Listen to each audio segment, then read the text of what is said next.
Olá, boa noite. Cada vez mais pesquisas indicam que a saúde, mais do que a genética, é consequência das escolhas e hábitos de vida. Hábitos saudáveis e acompanhamento de saúde preventivo são caminho para o envelhecimento com qualidade. Porém, os homens costumam dar menos atenção à saúde e realizam menos consultas.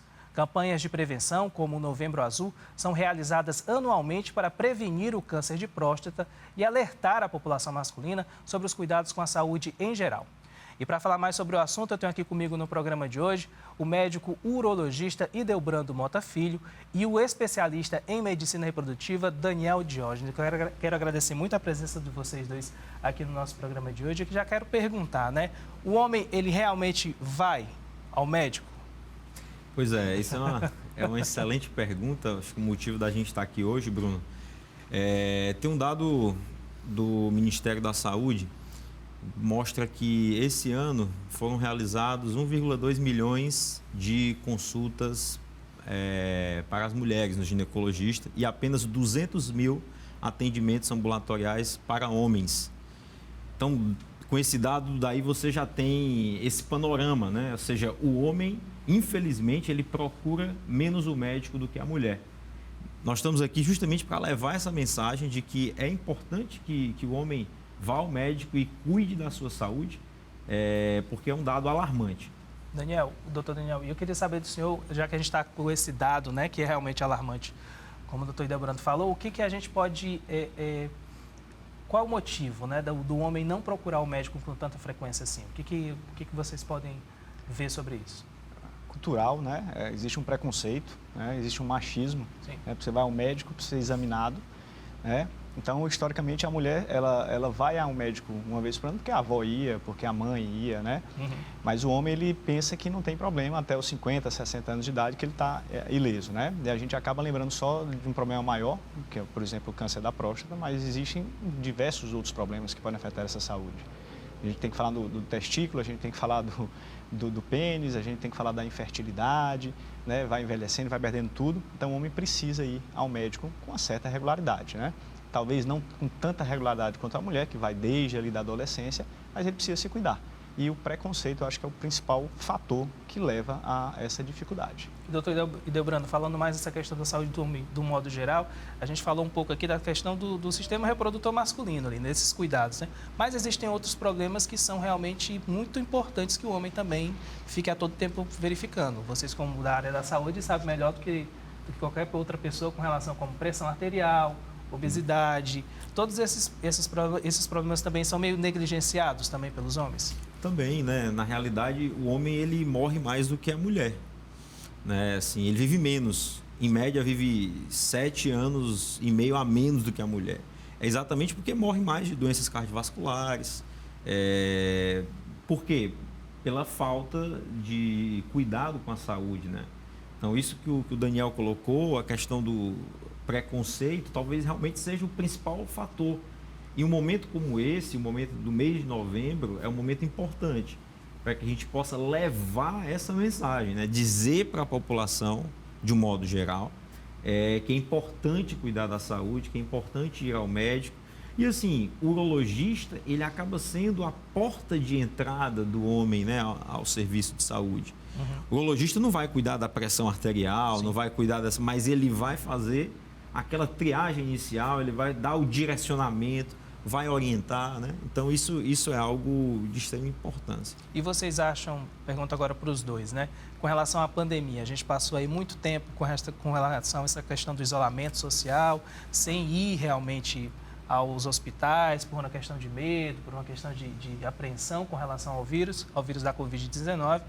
Esse número caiu mais ainda, esse interesse do homem para cuidar da saúde? Vocês avaliam eu acho que forma? sim, eu acho que o interesse tanto do homem quanto da mulher, né? Então, realmente, você vê ali as mulheres indo a cada 2, 3 anos agora, não voltaram depois da pandemia, sem dúvida nenhuma, a desvalorização, né? Acho que a gente pode chamar assim, dos outros problemas de saúde quando se focou só na Covid. E aí você vai aumentar o risco, a incidência do câncer, o diagnóstico tardio, você vai, né, ter mais dificuldade de tratar os problemas. Sem dúvida nenhuma, a gente passa ainda por um período bem difícil em termos de prevenção do que existe, né? Porque não deixou de ter doença, né? Não deixou de ter câncer, não deixou de ter diabetes, não deixou de ter hipertensão. Está todo mundo lá, só que a gente não valorizou. Mas também todo mundo foi pego de surpresa, então não tem um culpado para isso, né? Mas agora tem que voltar, tem que fazer sua rotina diária, então temos que voltar ao que fazíamos há 3 anos. Doutor Ildebrando, e o senhor acredita então que agora, né, que a gente meio que negligenciou as outras doenças por conta da pandemia, ficou focando só numa doença em específico, por causa desse apagão, digamos assim, lá no futuro isso pode ter consequências mais sérias? Na realidade, Bruno, a gente já tem visto essas consequências hoje. A gente que trabalha com urologia, né, com a parte de câncer urológico, nós temos feito diagnósticos hoje mais avançados do que o que a gente fazia 2 anos atrás. A gente ainda não tem dado trabalho científico mostrando isso, porque é coisa que aconteceu agora. Mas a experiência do dia a dia é exatamente essa. A gente tem visto casos mais graves, mais avançados de diagnóstico, né? Exatamente por esse gap que houve, né, de 2 anos aí, focando num único problema e esquecendo dos outros, né? Então, as outras doenças, elas continuam, elas estão aí. Então, a gente tem que agora, é o momento de retornar e voltar a pensar, voltar àquela rotina de prevenção, buscar o médico e fazer os seus exames de rotina, tudo, porque isso aí são coisas que com certeza ajudam e salvam vidas. E 2 anos se tratando de doenças, né, que têm sintomas, algumas delas, né, tem sintomas silenciosos, né, que só vão se demonstrar quando já estão avançados, como eu acredito que deve ser, por exemplo, o câncer de próstata, né? É um tempo precioso, não é isso? Para poder ter uma melhor viabilidade do tratamento, não é isso? 2 anos é um momento que você muda o prognóstico, né? O que vai acontecer com aquele paciente, né? Você sai de uma doença que era localizada para uma doença avançada. Você muda a perspectiva de tratamento. Você deixa de ter a oportunidade de ofertar um tratamento que seja curativo para esse paciente, para que você faça apenas o controle da doença. Então, isso é fundamental. Falando especificamente de câncer de próstata, a gente não tem um elixir, né? Uma coisa que assim, faça isso e você não vai ter câncer de próstata. Isso não existe. Sim. O que a gente consegue fazer muito bem com câncer de próstata é dar o diagnóstico precoce, tá? Então, antes de ter sintoma. Então, quando eu dou o diagnóstico precoce, aí eu tenho um leque muito grande de oportunidade de tratamento. Certo. Doutor Daniel, o senhor também vê dessa forma, assim, percebeu nesse seu trabalho, assim, que a gente vai ter um apagão, vai ter o resultado desse apagão mais lá na frente? Puxando um pouco para o meu lado, a minha especialidade, né? 2 anos é um tempo muito grande, por exemplo, para você se tornar infértil, você ter alguma dificuldade para engravidar. Não só para a mulher é muito forte isso, mas para o homem também, como a gente comentou aqui um pouco antes. O envelhecimento do homem também está ligado a problemas para os filhos, né? Está ligado a abortamentos, a dificuldade de engravidar. Então, foi esse o tempo que a gente achava que o único culpado por não conseguir uma gravidez em casa era da mulher. O homem, depois dos 50 anos, ele começa a perder muito fortemente a fertilidade. Então, 2 anos para aquele homem que está entre 45 e 50 anos, isso pode ser vital para uma saúde fértil, por exemplo, uma coisa banal, teoricamente, que esse homem não valorizaria. Então, sem dúvida nenhuma, os problemas estão aí e nós ainda vamos ter consequências futuras, sem dúvida nenhuma. Certo. Depois a gente volta a falar com relação a essa questão da fertilidade em uma época mais avançada, né, da vida, mas eu quero voltar agora a falar da questão do câncer de próstata, né, que a gente teve agora o Novembro Azul, a gente passou pelo novembro, é um mês que tem uma movimentação grande para poder fazer o alerta da população com relação a isso. Eu tenho alguns números aqui que são do Instituto Nacional do Câncer, né, que diz que o tipo de câncer de próstata entre a população masculina brasileira representa 29% dos diagnósticos do país, né? E, de acordo com o INCA também, o Brasil teve 44 mortes por dia em 2021 por conta desse problema. Doutor, para quem está em casa, né, às vezes a gente precisa ser um pouco literal e um pouco, né, falando assim direitinho, né? O que é a próstata, qual é a função dela e qual é essa doença? Bom, a próstata é uma glândula que está localizada próximo da bexiga e envolvendo o canal urinário, por onde o xixi passa. Então, ela tem 2 funções assim que são muito importantes. Uma é ajudar no controle da urina, exatamente porque ela envolve o canal urinário. E tem uma função importante na área do meu amigo Daniel, que é na questão da fertilidade, principalmente no homem mais jovem, porque a próstata, ela produz o líquido seminal, que é exatamente o líquido que vai levar e carregar os espermatozoides para fecundar o óvulo na mulher. Então, ela tem esse papel que é fundamental na nossa vida, na vida do homem. E na medida que a gente vai ficando mais velho, nós acabamos, infelizmente, tendo a possibilidade de adquirir algumas doenças relacionadas à próstata. E aí é onde entra o nosso papel de ajudar dentro desse contexto. Existem várias doenças. Tem o que a gente chama de hiperplasia benigna da próstata, que é o crescimento benigno que acontece em todos os homens. Então, invariavelmente, esse é um processo que faz parte do envelhecimento masculino, que se intensifica a partir dos seus 50 anos de idade e que vai, tá? Isso não significa câncer de próstata, tá certo?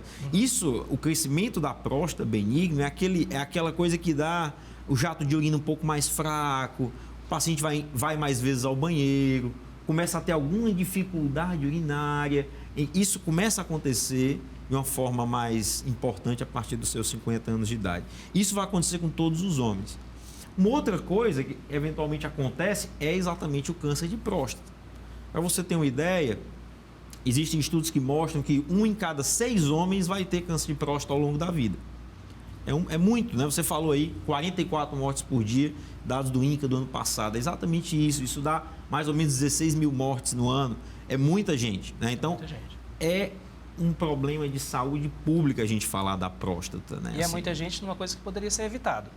Perfeito. Se eu dou o diagnóstico precoce desses pacientes, eu consigo fazer tratamentos que são curativos. Só para você ter uma ideia, a gente consegue curar até 80%, 90% dos tumores na fase inicial. Isso significa que de cada 10 pacientes que eu tenho com câncer de próstata localizado, eu consigo curar até 8 ou 9 fazendo o tratamento adequado desse paciente.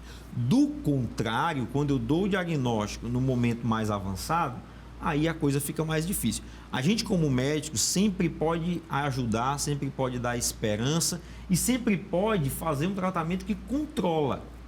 Mas quando está avançado, curar aquela doença se torna mais difícil, entendeu? No decorrer do programa a gente volta a falar também sobre câncer de próstata, mas eu quero saber dos dois. Existe alguma idade ideal para que as pessoas comecem, ou o homem no caso, né? Faça o check-up com mais frequência, 1 vez por ano, 2 vezes por ano, ou é uma coisa que tem que ser feita a partir do início da vida adulta? Qual é a posição do senhor, assim? Eu acho que a partir dos 40, 45, né, você precisa ter uma ida ao urologista, né? Isso quando a gente fala da saúde de próstata. Quando a gente fala em saúde geral, é como a gente está falando, não tem uma idade, né? Você precisa fazer um check-up, você precisa fazer um exame de sangue, você precisa se manter em forma. E o homem não valoriza isso mesmo. A mulher valoriza muito mais uma pressão alta, um sobrepeso, uma obesidade, o homem não. O homem, ele está intocável lá, então ele pode continuar tomando a cerveja dele no final de semana. Ele pode nunca vai acontecer com ele. Né? A atividade física dele é o joguinho do futebol ali do sábado e está ótimo, né? E está bom demais para tudo. Ele é super-homem, ele é fértil, ele é o homem, o macho. É complicado. O machismo, que é esse preconceito, ele é muito complicado para o homem. Então, eu acho que isso limita demais o acesso. Porque ele tem acesso, ele tem um plano de saúde, ele tem um SUS que funciona, mas ele limita demais, ele não vai, ele não busca. Ele busca quando ele está nas últimas. Quando ele está com aquele sintoma que ele não consegue mais, né? Não ter como não ir ao médico. Isso vale para todas as doenças, não é? Isso vale para tudo. Isso vale para tudo. Doutor Ildebrando, com relação, a gente estava falando do machismo, toda essa questão, né? Do super-homem, um homem de ferro e tudo. Com relação à próstata, né? Com relação ao câncer de próstata. Como é que ainda é um tabu essa questão do exame? Ainda é, né? Acho que você deve estar se referindo ao exame do toque, né? Até para falar, né? Assim, que a gente se sente mais intimidado, né? Para dizer o que é, né? Assim, e algo importante da gente esclarecer, Bruno, o exame de toque, ele faz parte do exame físico, né? É assim, de você examinar o paciente, da avaliação clínica do paciente, né? É algo simples, é algo barato, é algo que dura 5 segundos, extremamente rápido, né? E pode trazer informações importantes. As pessoas costumam dizer o seguinte: doutor, qual o exame que eu tenho que fazer? Eu faço o exame de sangue ou faço o toque? Olha, você tem que fazer os dois, né? Por quê? Porque são coisas que são complementares. O que é que significa isso? Um me dá uma informação e o outro me dá outra informação diferente, né? Então, as coisas, elas caminham juntas, né? Se eu fizer só o exame de sangue, que é o PSA, eu vou, às vezes, deixar passar aqueles pacientes onde o exame de sangue está normal e você tem uma alteraçãozinha discreta no exame de toque. E o contrário também é verdadeiro. Se eu faço só o toque, eu vou perder aqueles pacientes que eu identificaria apenas no PSA. Para você ter uma ideia, quando o PSA foi descoberto, mudou o panorama do câncer de próstata. Tá? Então, a gente passou a diagnosticar mais cedo e passou a tratar melhor esses pacientes. Se eu deixar de fazer um ou se eu deixar de fazer outro, eu vou estar perdendo uma das ferramentas que são importantes para a gente dar esse diagnóstico. Beleza, entendeu? Então, tá certo. O Cena Pública agora vai para o intervalo. Eu te convido a dar uma olhada também nas nossas redes sociais. Tem Facebook, tem o Instagram, @TV Ceará, e o canal da TVC no YouTube. Acessa lá o conteúdo. A gente volta já.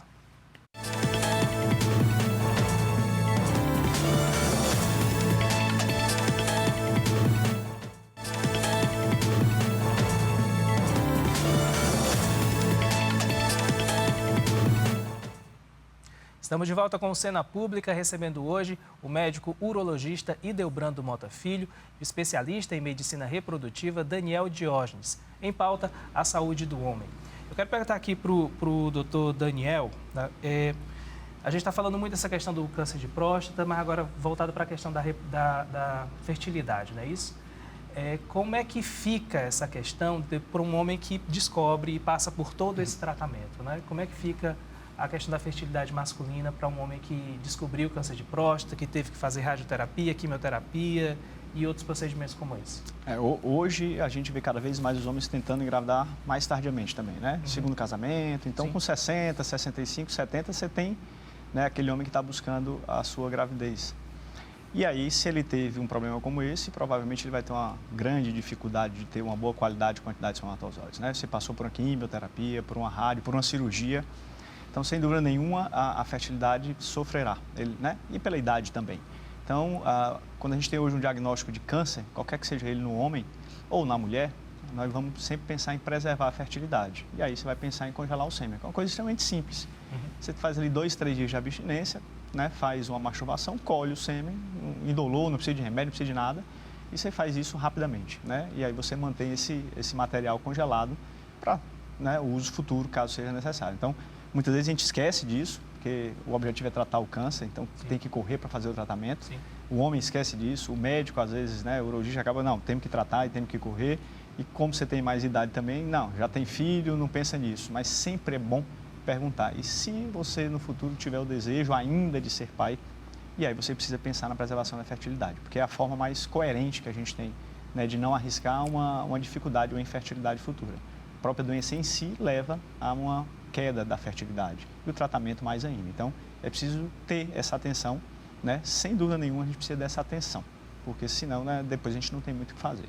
A gente fala muito, né, como falou, a gente estava falando da questão de que sempre fala no congelamento dos óvulos, né? Sempre bota essa responsabilidade para a mulher, assim como também bota também a responsabilidade da mulher em relação à qualidade da gestação, não é isso? Mas a questão da fertilidade também está ligada diretamente a isso, né? A idade do homem está ligada a problemas nos filhos, né? Existe um maior índice, por exemplo, de autismo, de alterações genéticas nessas crianças. Então, o homem não é ileso, ele não fica fértil e com uma boa qualidade fértil o resto da vida. Então, os homens ali que estão por volta de 40, 50 anos, eles não achem que não terão problemas para gerar um filho saudável, porque não chegaram aos 60, 70 anos. Eles podem ter dificuldades. E a culpa não é só da mulher. Existe isso, hoje é muito comum. Você tem um casal que está tentando engravidar, que não tem nenhum problema de saúde, e o homem só vai fazer o espermograma dele, que é um exame simples, depois que a mulher faz uma bateria de exames, porque teoricamente ele não tem problema, o problema é a mulher sempre. Aí entra mais uma vez aquela questão do preconceito que a gente tem na sociedade, que é uma sociedade mais voltada para o homem, machista, que o homem não pode ir ao médico. Colher questão de fraqueza, colher um espermograma para alguns homens é uma tempestade. Não, como é que eu vou colher isso? É uma simples masturbação, é uma coisa que ele faz desde a adolescência. E ele vai ter esse preconceito, vai dizer que ele não consegue e joga contra a mulher. E aí a gente tem que mostrar para ele que ele é responsável, né? 50% do filho vem dele. Ele tem que ter esse cuidadinho aí, ele tem que ter essa atenção e valorizar a parceira. Doutor Ildebrando, né? Voltando à questão do câncer de próstata, né? A gente pode dizer, tem algum avanço na medicina com relação a diagnóstico, com relação ao tratamento, para ser cada vez menos invasivo? O que a gente pode falar de novidades com relação ao tratamento? Excelente pergunta, Bruno. Nós temos assim, muitos avanços com relação ao diagnóstico. Existe um exame hoje... Já para fugir dessa coisa do tabu, né? Existe hoje a ressonância magnética da próstata, que é um exame que consegue me mostrar as áreas suspeitas na próstata. Então, é um exame que ele vai além do que o ultrassom consegue ver e vai além até do que o toque consegue ver em muitas situações. Poxa, mas e por que não se faz ressonância para todo mundo? Porque quando a gente fala de um exame para fazer rastreamento, o que é isso? É você tentar diagnosticar numa fase mais inicial e o exame de rastreamento ele precisa ser um exame acessível, precisa ser um exame barato e me trazer uma informação importante. A ressonância me traz uma informação muito importante. Ela é até melhor em algumas situações do que o toque, mas é um exame caro e pouco acessível. Tá? Então é por isso que a gente não faz ressonância para todo mundo, mas é um avanço. E através da identificação na ressonância desses nódulos, a gente consegue fazer a biópsia hoje direcionada para a ressonância, que é o que a gente chama de biópsia de próstata por fusão de imagem. Isso permite que a gente consiga fazer o diagnóstico com muito mais precisão, com muito mais assertividade do que o que a gente fazia há alguns anos atrás. Com um melhor diagnóstico, a gente consegue oferecer ao paciente excelentes oportunidades de tratamento. Falando de tratamento, quando a gente tem uma doença localizada, eu tenho todas as oportunidades, certo? Dentre elas, quando eu tenho um paciente extremamente inicial, quando a gente classifica esse paciente com um tumor que a gente fala de muito baixo risco, a gente pode, inclusive, fazer o que a gente chama de vigilância ativa. O que é a vigilância ativa? É a gente acompanhar de perto a evolução desse paciente sem fazer nenhum tipo de tratamento invasivo naquele momento. Poxa, doutor Ildebrando, quer dizer que mesmo com o diagnóstico de câncer de próstata, é possível, em casos, veja bem, muito selecionados, em tumores que a gente classifica como muito baixo risco, que estão ali totalmente encapsulados, a gente pode não fazer um tratamento invasivo naquele momento. Isso significa evitar todos os efeitos colaterais que são consequentes do tratamento. Tá? Então, hoje, a gente avançou de tal maneira no entendimento do câncer de próstata que a gente pode fazer isso. Obviamente que, além da vigilância, a gente pode fazer outros tratamentos que são curativos. Então, a gente pode operar esse paciente, pode fazer radioterapia. São todos tratamentos locais, né, destinados ali àquela doença localizada. Certo. Doutor Daniel, com relação à questão da fertilidade, né, dos tratamentos, né, das opções, né, o que a gente tem aí de mais moderno hoje na medicina com relação a isso? A gente vai caminhar para o mais moderno, a fertilização in vitro, né? Que todo mundo conhece como bebê de proveta. Certo. Então, você colhe o sêmen, ou ele está armazenado, como a gente comentou anteriormente, e você utiliza um espermatozoide para fecundar o óvulo no laboratório. Você forma o bebê literalmente no laboratório. E esse embrião formado pode ser congelado ou transferido e depois se devolve para o útero da mulher. Certo. E isso é importante porque com a idade, como a gente comentou, a fertilidade cai. Então, alguns homens não engravidarão simplesmente porque envelheceram, né? Ou porque se submeteram a tratamentos, né? Os tratamentos para câncer de próstata ou para qualquer outro tipo de problema. Então, sem dúvida nenhuma, a fertilidade é restaurada, digamos assim, com a fertilização in vitro. E hoje a gente vê muitos homens que fizeram vasectomia precoce, né? Ele teve ali os primeiros 2 filhos, o primeiro casamento, fez a vasectomia, né? E aí vai ter um segundo casamento. E aí vai ter que buscar uma fertilização in vitro. Ou reverte a vasectomia, ou vai para uma fertilização in vitro. Mas a maioria não quer reverter, porque ele não quer ir de novo para um procedimento cirúrgico. Sim. E ele acaba tendo que se submeter a uma fertilização in vitro. Então, a vasectomia é muito bem indicada, a gente nem comentou sobre ela, mas é um baita método contraceptivo, mas ela tem que ser pensada, porque hoje a gente vê muito arrependimento. 30% desses homens se arrependem. Eles estão lá no meu consultório, né, buscando, estão nas clínicas de medicina reprodutiva, buscando uma gravidez com uma parceira nova. e terão que se submeter a uma fertilização com punção do testículo, tirar o espermatozoide do testículo, ou vão para uma cirurgia para tentar recuperar, né, a função normal. Então tem que ter esse cuidado, mas as técnicas estão aí e a atenção tem que ser realmente dada. Esse homem tem que olhar com mais carinho para essa fertilidade e para a sua saúde, sem dúvida nenhuma. É mais acessível hoje em dia essa questão da fertilização in vitro, como o senhor falou? É mais acessível, os custos caíram muito nos últimos anos, mas ainda é inacessível. É mais popular também? Mas ainda é inacessível para a grande maioria da população. Eu te diria que hoje 20, 30% da população consegue ter um acesso a um tratamento como esse, né? Ele é particular, ele é privado, o plano de saúde não cobre, o SUS tem determinadas ilhas no Brasil, alguns locais que têm essa cobertura, mas a demanda é muito grande para o que se oferece. A infertilidade não é vista como um problema de saúde pública, né? Realmente ela é ignorada pelo Sistema Único de Saúde, ela é ignorada pelas operadoras de saúde. Então, o paciente tem que tirar dinheiro do bolso. Isso é caro. A maior parte da população não terá acesso realmente a um tratamento como esse. Vocês falaram, os dois falaram, cada um, Bruno, pois não. Deixa eu só fazer um comentário com isso que o Daniel falou, que eu acho muito importante. Ele tocou no ponto da vasectomia. É muito comum a gente receber no consultório pacientes muito jovens, né, querendo fazer a vasectomia. E uma coisa que é extremamente simples e que já foi falado aqui, é você ofertar para esse paciente a possibilidade de, antes de fazer a vasectomia, fazer a congelação seminal, né? Então, porque quando a gente fala de vasectomia, a gente tem que entender que a gente está diante de um método que, por definição, ele é considerado irreversível. Apesar de a gente poder operar para poder reverter, você não pode fazer vasectomia pensando em reverter. Você diz assim, acho que talvez daqui a uns 5 anos eu vou querer ter filho. Então, o método para você não é vasectomia.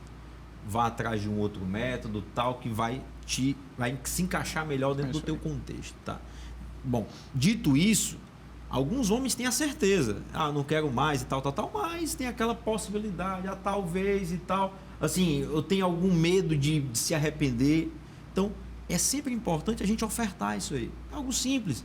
Vai lá, como o Daniel falou, congela o sêmen, isso aí pode ficar guardado de maneira indefinida, né? Principalmente naqueles pacientes muito jovens que vão fazer vasectomia. Acho que isso é uma recomendação interessante e importante de ser colocado. E também dividir com a mulher essa questão, né, da decisão, né? Porque normalmente fica muito para a mulher o anticoncepcional, e também participar dividir essa responsabilidade. E assim, também. Para o homem, a vasectomia é um procedimento seguro, né? Um procedimento que se faz de forma ambulatorial, consegue voltar para suas atividades uma semana, às vezes até antes disso, dependendo da atividade que a pessoa pratique. Então, assim, é importante realmente essa divisão de responsabilidades. Agora, o homem precisa entender o que ele está fazendo, né? Ele está se submetendo a um procedimento que, em tese, ele é irreversível e que vai trazer consequências futuras, né? Como o Daniel muito bem colocou aí, às vezes o cara faz isso muito novo, lá na frente ele acaba se arrependendo. Os dois falaram, cada um em suas respectivas áreas, né, com relação ao preconceito, né? Preconceito ao teste, preconceito ao procedimento, né, de coleta lá do sêmen e tudo. Como médicos, como profissionais da saúde, né, o que é que vem sendo feito e é de fato efetivo para poder mudar esses preconceitos ou essas ideias pré-concebidas? Primeiro você. Olha só, eu acho que a principal arma contra isso daí é a informação.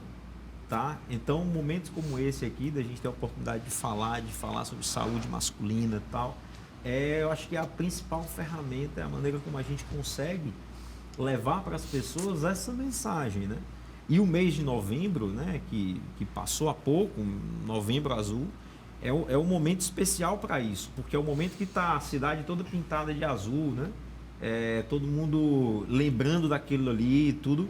Então, é levar informação, é dizer que através de coisas simples a gente consegue salvar vidas, a gente consegue melhorar a qualidade de vida, a gente consegue levar saúde, né, e qualidade de vida para as pessoas. Doutor Daniel, você acredita que ele falou da importância da informação, essas campanhas existem, então aí o tempo todo, mas você acredita que elas são eficazes, que elas chegam realmente a quem deve chegar?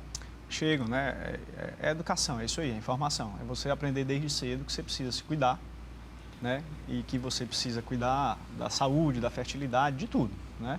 Sem dúvida nenhuma, a campanha é fundamental para isso. a mesma coisa da vacinação, né? Campanha de vacinação que, se olhar para o último século, né, mudou paradigmas e, né, extinguiu doenças, né? Você tem doenças que você não vê.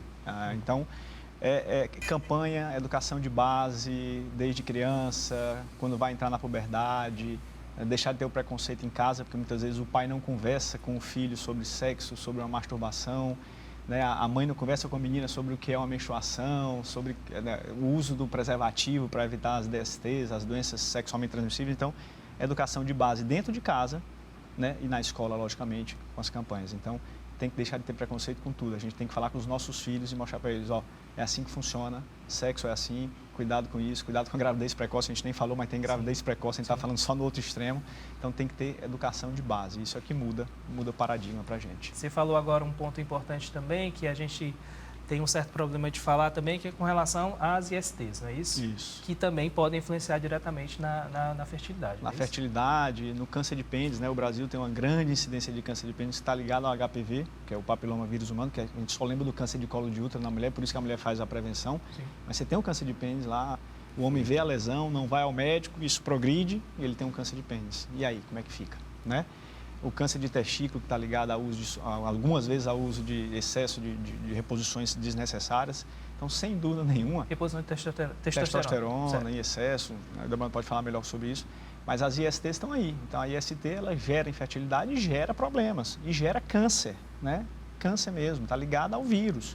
Então, tem que ter um cuidado com isso. Tem que usar o preservativo, tem que ter, né, o cuidado quando está iniciando a vida sexual. Muitas vezes não se tem. Né, com os tratamentos eficazes para o HIV, se perdeu o medo das doenças sexualmente transmissíveis, porque só tem medo do HIV, mas tem umas outras, tem hepatite, tem o HPV, tem a sífilis está aí, sífilis, doença do século passado, está matando ainda. Teve uma explosão, né, nesses casos. Né? Absurdo. Então, assim, não, agora o HIV é tranquilo, porque se eu pego o HIV, eu tenho um coquetel antirretroviral, que no Brasil é muito eficiente a distribuição, o Brasil é um dos países mais eficientes para isso, e não se morre mais de HIV como a gente via os ídolos do passado morrendo, os cantores. Então, não morre mais de HIV, não precisa de camisinha. Então, isso é um absurdo. A gente precisa ter essa educação, voltar a pensar em termos do uso de preservativo, como se pensava na década de 80, na década de 90. Essa orientação que o senhor faz também. Isso que o Daniel colocou, acho que é um ponto muito importante e tem uma questão de saúde pública aí, né? O câncer de pênis, né? O câncer de pênis é uma doença que ela pode ser prevenida com água e sabonete. Olha só. Sim. Água e sabonete, tá? Higiene local, certo? E isso aí é fundamental, a gente tem que levar essa informação para as pessoas, principalmente os mais humildes, porque infelizmente, Bruno, o câncer de pênis é uma doença que acontece mais nas pessoas mais humildes. Ele é extremamente comum aqui no nosso Nordeste e é uma doença muitas vezes negligenciada. Só tem uma lesão, vai ficando, isso não é nada, quando chega lá, uma situação que está fora de controle, né? Então, atenção especial não só para a próstata, para essas outras coisas, mas também para doenças como o câncer de pênis, que, como eu falei, prevenção, água e sabonete e, obviamente, ir ao médico. Se aparecer uma lesãozinha, vá ao médico, vê o que está acontecendo. Ok, então, daqui a pouco a gente volta a falar sobre esse assunto. O Cena Pública vai para um rápido intervalo e daqui a pouco a gente volta.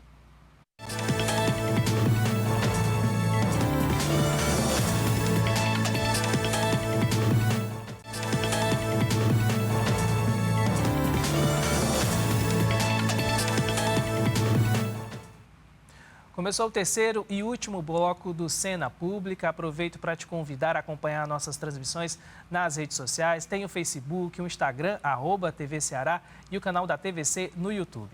Estão comigo no estúdio o médico urologista Idelbrando Mota Filho e especialista em medicina reprodutiva Daniel Diógenes. Em pauta, a saúde do homem. Eu queria perguntar ao doutor Idelbrando, né? A gente falou no começo, estava falando no decorrer do programa com relação ao câncer de próstata, a gente está aí perto do novembro que passou, né? Que é a doença que mais a gente sempre lembra quando fala de saúde do homem, né? Sendo bem, assim, explicando bem direitinho, assim, para as pessoas que estão em casa, para o homem que está em casa. Quais são os sintomas que ele tem que estar ligado, né? Quais são os primeiros sintomas que ele tem que estar ligado? A gente sabe que é uma doença silenciosa, mas sempre tem os seus sinais. E quais são, se tem alguma predisposição com relação a genético, são os fatores externos, o que a gente pode falar sobre isso? Ótima pergunta, Bruno. É assim, O câncer de próstata, na fase inicial, ele não dá sintomas, tá? É por isso que você não deve esperar ter sintomas do tumor para buscar o médico. Então, quando a gente faz o rastreamento, ou seja, são os exames de check-up, o famoso check-up, a gente consegue dar esse diagnóstico na fase inicial. Então, isso é importante. Agora, quando você começa a ter um aumento da frequência urinária, certa dificuldade para urinar, isso aí são sinais de que a tua próstata está crescendo. Bom, pode ser que isso seja só crescimento benigno da próstata, mas pode ser que também tenha alguma outra coisa, como câncer de próstata, tá? Então, do ponto de vista de sintomas, o tumor de próstata, ele efetivamente vai dar sintoma numa fase avançada, certo? Que aí seria perda de peso, fraqueza, sangue na urina. Então, a gente não deve chegar, né? não deve esperar chegar nessa fase onde a gente tem aquela sintomatologia para ir atrás desse diagnóstico. Existem alguns fatores que aumentam a chance do cidadão ter câncer de próstata. São coisas que a gente chama de fatores de risco para o câncer de próstata. Nesses homens que possuem esses fatores de risco, a gente deve ter mais cuidado. Quais são esses fatores de risco? São aquelas pessoas que têm histórico familiar de câncer de próstata, tá certo? Então, basicamente, quando você tem parentes de primeiro grau com câncer de próstata, a tua chance de ter câncer de próstata é maior do que a população em geral. Então, você tem que ter mais cuidado e ir mais cedo ao urologista para fazer os exames de rastreamento. A outra coisa são os pacientes da raça negra. Então, os afrodescendentes, eles têm mais câncer de próstata e um tumor mais agressivo. Então, são basicamente 2 fatores de risco. Um terceiro fator de risco é a idade. À medida que a gente fica mais velho, aumenta a chance da gente ter câncer de próstata. Então, só para você ter uma ideia, se todos vivêssemos aí 120 anos, 90% iam ter câncer de próstata, tá certo? Então, são esses 3 os principais fatores de risco do câncer de próstata. E se você prestar atenção, nenhum desses 3 a gente tem o que fazer para mudar. A idade, à medida que você vai ficando mais velho, não tem jeito. Fator genético relacionado tanto à raça quanto à questão da história familiar, tá? Então, daí a importância do rastreamento. Quem tem esses fatores de risco, a gente recomenda ir mais cedo, começar o rastreamento mais cedo, a partir dos 45 anos. Quem não tem, que é a população em geral, a partir dos 50 anos. Mas, poxa, não há o que eu fazer? Na realidade, há. A gente sabe também que obesidade, dieta rica em gorduras, tá? São coisas que aumentam a chance de câncer de próstata e também de outros problemas de saúde e de outros tumores. Então, qual é a mensagem? Para você prevenir câncer de próstata, você tem que ter uma vida saudável. Comer bem, praticar atividade física, controlar a obesidade, controlar todos esses fatores aí que causam inflamação no organismo. Doutor Daniel, tem também os cuidados que o homem deve ter com relação à fertilidade? A gente caminha muito junto, né? Você tem que estar bem. Então, um bom peso, uma boa alimentação, prática de atividade física, né? Uma boa nutrição, tudo isso está ligado à fertilidade. Então, o homem obeso, o que bebe muito, o que fuma, né? Tudo isso diminui fertilidade. Então, sem dúvida nenhuma, a saúde fértil tem uma ligação direta com a saúde. E aí vai para tudo, né? Se está sendo bem, você vai estar bem do ponto de vista reprodutivo também. Então, hábitos de vida são fundamentais para o homem. E o homem tem um problema que é, né, o urologista que vai tratar, que é a varicocele, que são as varizes testiculares. A principal causa de infertilidade no homem são a presença de varizes que as mulheres têm nas pernas, por exemplo, que é muito comum, nos testículos. E ele negligencia, porque ele não procura o homem, não. Ele nota que tem um problema, ele sente a dor, que é o principal sintoma, e ele passa anos com aquilo lá, esconde da parceira, não mostra, não vai para o médico, poderia ter operado precocemente, porque o tratamento cirúrgico evitaria a infertilidade, e ele descobre quando ele não está conseguindo engravidar em casa. E aí você tem ali, muitas vezes, um testículo que atrofia, diminui de tamanho, porque ele passou anos e anos com essas varizes que aumentam essa temperatura do testículo. E muitas vezes ele não quer operar, ele prefere ir para uma fertilização in vitro do que operar para melhorar a fertilidade em casa. E aí a gente vai ter que falar, ó, mesmo na fertilização in vitro, muitas vezes eu vou ter uma menor chance de ter um bom resultado porque você tem a varicocele, você tem técnicas para melhorar esse sêmen no laboratório. Mas, logicamente, que é muito melhor você não ter o problema que leva a uma infertilidade, né, como essa. Então, é mais uma vez o preconceito. Eu não vou para o médico, eu não quero operar, eu sei que eu tenho um problema, mas pode ter uma solução que não seja mexer comigo? Você fala, pode, mas não é a ideal, mas eu quero. Então tem que ter muito cuidado com isso, muito cuidado. Acho que o pior sintoma de tudo isso aqui, pelo que a gente já falou, é o preconceito. Eu queria só fazer mais uma pergunta para o doutor Daniel, com relação, a gente falou muito dessa questão da infertilidade ligada à idade. Mas existem casos, obviamente, de homens jovens, homens, né, novos, que têm esse problema também, não é isso? Vem a varicocele, é a principal causa, aí você tem a parte genética, a herança genética, tem alguns genes, e uma boa parte você não sabe por que acontece. E aí nós vamos pôr na conta de quem? Nós vamos pôr na conta do hábito de vida. É aquele cara jovem, mas que fuma, que bebe. Todo mundo bebe pouco, tá? Sim. Eu bebo pouco, mas ele bebe quinta, sexta, sábado, domingo, isso não é beber pouco, né? Ele é sedentário, ele tem sobrepeso desde a adolescência e ele faz atividade física, mas é o futebol do sábado à tarde, porque depois tem a cerveja. Então tem que ter muito cuidado com isso. Atividade física regular ele não faz, sobrepeso e obesidade ele tem, ele já fumou.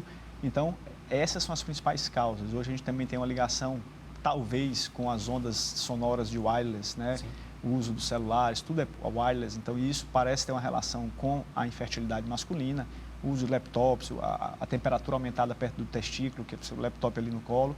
Então tudo isso parece, essa modernidade está ligada à questão da infertilidade masculina. A alimentação, os alimentos industrializados, o excesso de açúcar, de gorduras.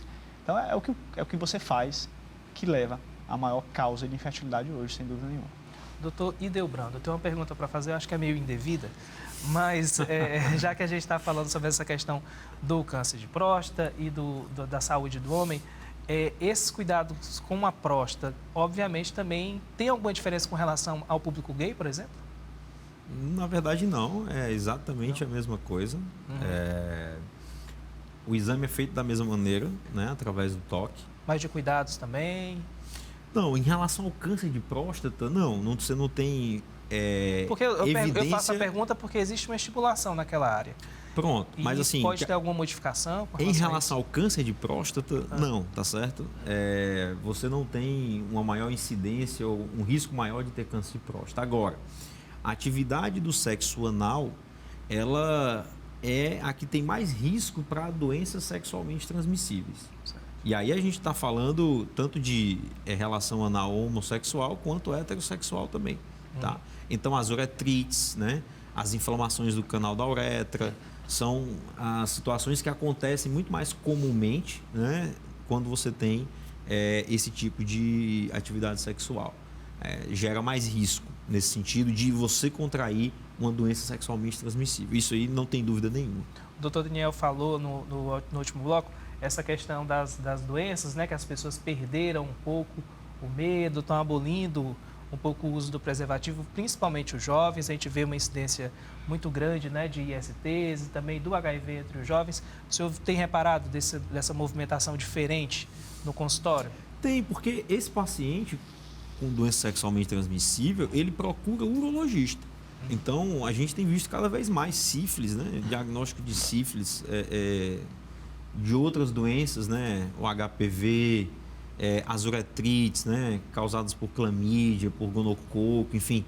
Uma série de situações que poderiam ser evitadas com a proteção, com o cuidado, né? Com o uso do preservativo, que a gente vê, assim, essa negligência. Entendi.